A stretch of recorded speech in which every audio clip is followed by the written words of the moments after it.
refer to Proverbs 18. Can you please turn over there? नीति वचन chapter 18 में जाएंगे। नीति वचन chapter 18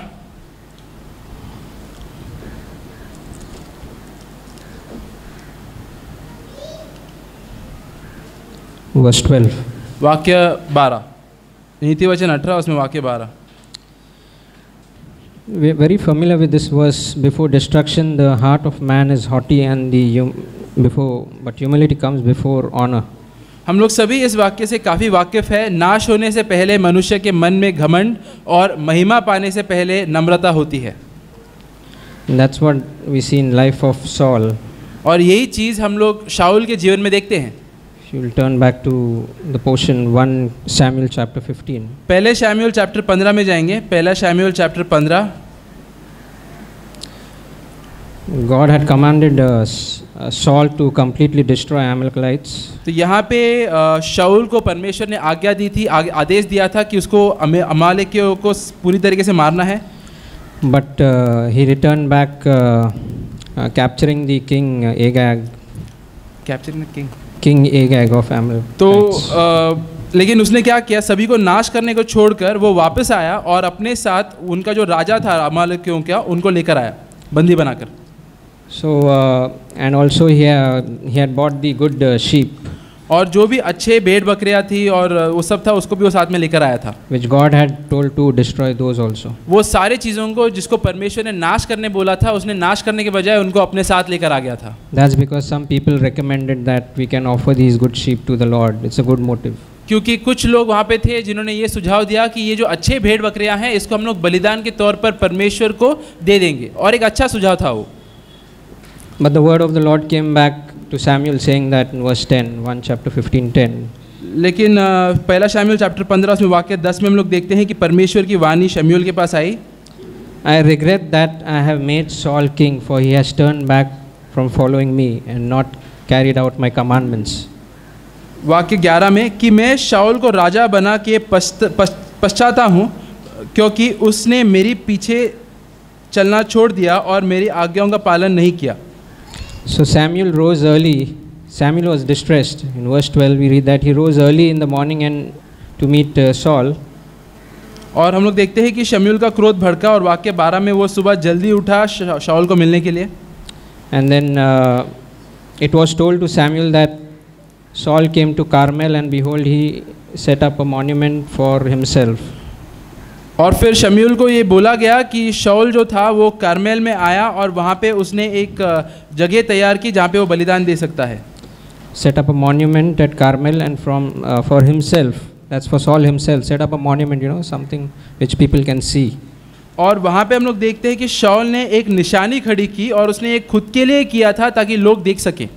And then he went down to Gilgal. और वहाँ से फिर वो गिलगाल की ओर चला गया। Then Samuel met Saul and said to him, "Blessed are you, the Lord." And Saul told Samuel that I have carried out all things that you told me to destroy Amalekites, and but he is hiding the fact that he is not completely destroyed. But Samuel had already known that he had not obeyed God fully, because the word of the Lord directly came to Samuel. तो हम लोग फिर देखते हैं कि शाऊल जब भी शमूएल को मिलता है तो उसको शुरुआत में बोलता है कि परमेश्वर तुम्हें आशीष करे, और जो कुछ भी परमेश्वर ने मुझे आज्ञा दी थी मैंने उसे पूरा किया है। लेकिन यहाँ पे हम लोग देखते हैं कि वो ये बात को छुपा रहा था कि उसने वो आज्ञा को पूरी तरीके से उसका पालन नहीं किया था और काफ़ी सारी चीज़ों को वो अपने साथ लेकर आया था। लेकिन शमूएल को ये बात पहले से ही पता थी क्योंकि परमेश्वर की ओर से उसको ये वाणी मिल चुकी थी। But see the reply of Samuel to Saul. तो शाऊल की ओर शमूएल का जवाब हम लोग देखते हैं in verse 17. वाक्य 17 में।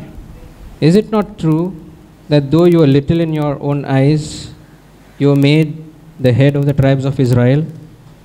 Verse 17. शमूएल ने वाक्य 17 में शमूएल ने कहा, जब तू अपनी दृष्टि में छोटा था तब क्या तू इजरायली गोत्रियों का प्रधान ना हो गया। So Samuel was dealing the root cause of Saul's problem over here. तो यहाँ पे शमूएल जो है वो शाऊल के जीवन में जो गलत हो रहा था उसके जड़ के बारे में बोल रहा था। Because Samuel came searching for Saul, and he got to know that Samuel had built Saul was planning to build a monument for himself over there. क्योंकि हम लोग देखते हैं यहाँ पर कि शमूएल शाऊल को ढूंढते हुए आया और फिर उसे मालूम पड़ा कि शाऊल ने खुद के लिए एक निशानी खड़ी की थी वहाँ पर। So Samuel would have thought, yeah, this is the root cause of the problem, why he disobeyed. He's exalting himself over here. तो उस समय शमूएल को मालूम पड़ा रहेगा कि हाँ, यही जड़ है, यही कारण है जिसकी वजह से ये अभी गलत मार्ग पे जा रहा है, क्योंकि ये अपने बारे में भी बहुत ऊंचे चीज़ें सोच रहा है। That was the root cause of his downfall. और फिर हम लोग देखते हैं कि शाऊल का जो मार्ग से भटकने के पीछे जो कारण था, जो जड़ था, वो यही था और वो था घमंड। So the word of the God will show the root of the cause or the downfall. That's pride. तो परमेश्वर के जो वचन है हमेशा जो जड़ है, जो मुख्य कारण है, उसको हमें दिखाएगा जिसकी वजह से हम लोग मार्ग से भटक रहे हैं।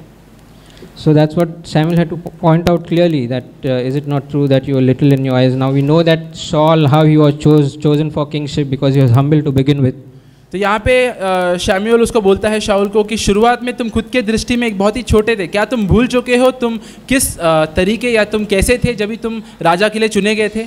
And after winning some victories, killing the Philistines, then there's some sort of pride came in his life. लेकिन हो सकता है कि कुछ सालों बाद उसने कई सारे जंग जीते, कई सारे दुश्मनों को मारा, और हो सकता है कि उसके बाद उसके मन में घमंड आ गया हो। And started setting up monuments to that people should know that I am a good king, I am the first king of Israel, and my name should be proclaimed. And so he was exalting himself, and he had already started drifting away from God. और हो सकता है कि उसके बाद कई जगहों पे उसने इमारती खड़े किया हो एक निशानी के तौर पे कि मैं इजराइल का बहुत ही अच्छा राजा हूँ, बहुत ही महान राजा हूँ, और इसकी वजह से उसके जीवन में फिर घमंड आ गया था और वहाँ से ही उसका मार्ग से भटकना शुरू हो गया था। So that's what the Proverbs verse 18:12 we read, that before downfall, destruction comes pride. और इसीलिए हमने नीति वचन 18 में पढ़ा कि नाश के पहले हमेशा घमंड आता है। On the other hand, before honor comes humility. लेकिन महिमा पाने के पहले नम्रता आती है। And that's what we heard the example of David, how he humbled himself, took the sin on himself, and that's how God told him he's one who is after my own heart. और इसी तरीके से जैसे हमने आज दाऊद का उदाहरण सुना कि कैसे उसने अपनी गलती को मानी और अपने पाप को कबूला, और इसलिए परमेश्वर ने उसको बोला कि ये एक ऐसा व्यक्ति है जो मेरे मन के हिसाब से है, मेरे हृदय के हिसाब से है। So in this case, Saul had already lost the kingdom, though he was after this incident he continued to be the king. तो हम लोग देखते हैं यहाँ पर कि शाऊल जो था वो अपना राज्य खो बैठा था, इसके बावजूद कि इसके बाद वो कई सालों तक राजा बना रहा। He was chasing after David, envious of David. Though he was king, but in God's eyes he was not a king. He's the instigator of Satan at that time to kill anointed man like David. और हम लोग देखते हैं कि उसके बाद ईर्ष्या के कारण वो दाऊद के पीछे पड़ा था, उसकी जान लेने की कोशिश कर रहा था, और उस समय वो राजा था, भले वो परमेश्वर के नज़रों में उस समय राजा नहीं था। So what does it teach us? तो इससे हमें क्या मालूम पड़ता है? We can lose anointing, but still we can come to church, sing the right songs, say the right things. But in God's eyes, if we are not dealing with the pride, then we are not going anywhere. तो इससे हमें क्या मालूम पड़ता है कि हमारे जीवन में भी हम लोग अभिषेक परमेश्वर का खो सकते हैं, उसके बावजूद कलेशा में आएंगे, सही गीत गाएंगे, सही चीज़ बोलेंगे, और लेकिन अपने आपसी जीवन में, हमारे भीतरी जीवन में हम लोग घमंड से या पाप से संघर्ष नहीं कर रहे हैं और उसको सुधार नहीं रहे हैं। So there is a temptation for me when I lead the singing over here, that I can exalt myself and I should be the singer, main singer or the lead singer, and that kind of thought comes, what do I do? और कई बार जब यहाँ पे मैं गीत गाता हूँ सभी के साथ, तो मेरे मन में भी ऐसा लुभावना आता है कि मैं खुद को ऊपर उठाऊँ, मैं सबसे बड़ा गीत गायक बनूँ या सबसे आगे रहूँ। तो उस समय मैं क्या करता हूँ? So the thought comes, sometimes you fall in your thoughts, but we need to humble ourselves. I humble myself, Lord. Thank you for showing from your word that before downfall, pride comes. If I try to show myself that I'm somebody, I can do something, I might lose your anointing. तो कई बार ऐसे सोच विचार आते हैं और सोच में कई बार मैं गिर भी जाता हूँ, लेकिन फिर तुरंत मैं खुद को नम्र करता हूँ और परमेश्वर को धन्यवाद देता हूँ कि उसके वचन में लिखा है कि गिरने के पहले हमेशा घमंड आता है, और इसलिए मुझे खुद को नम्र बनाना है, खुद को ऊपर या ऊंचा नहीं उठाना है और लोगों के नज़रों में दिखलाना नहीं है। Problem is that we'll fall, but we'll continue thinking that we are not proud. The problem is that we'll continue to not accept the downfall, the condition that we are into. और कई बार ऐसा होता है, हमारी परिस्थिति ऐसी होती है कि हम लोग गिरे हुए रहते हैं और उसी गिरे हुए परिस्थिति में हम लोग आगे बढ़ते जा रहे हैं, लेकिन हम लोग मानने के लिए तैयार नहीं है कि हम लोग गिरे हुए हैं और उसके बारे में कुछ करने के लिए भी तैयार नहीं है। Ultimately, Saul was the king. In the same way, in New Testament, if I'm not developing the maturity life of Jesus in my heart and not progressing in that direction, and all these activities I can glory in, it's not going to work. We are not progressing anyway. Ultimately, we should reign in Christ in life, overcome sin in our inner life. If we are not assessing our life, spiritual life in that regard, rather than singing the right song, saying the right things, all these things.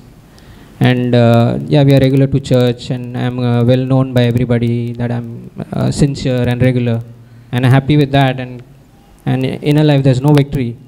Then we'll be like same like Saul. He continued to be the king, and where God had already rejected him.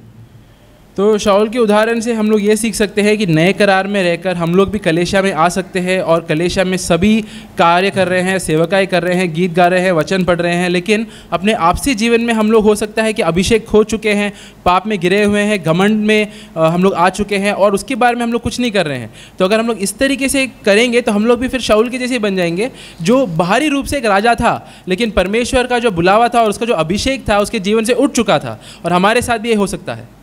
So may the Lord help us to always humble ourselves, never to, allow the thought of exaltation in our hearts.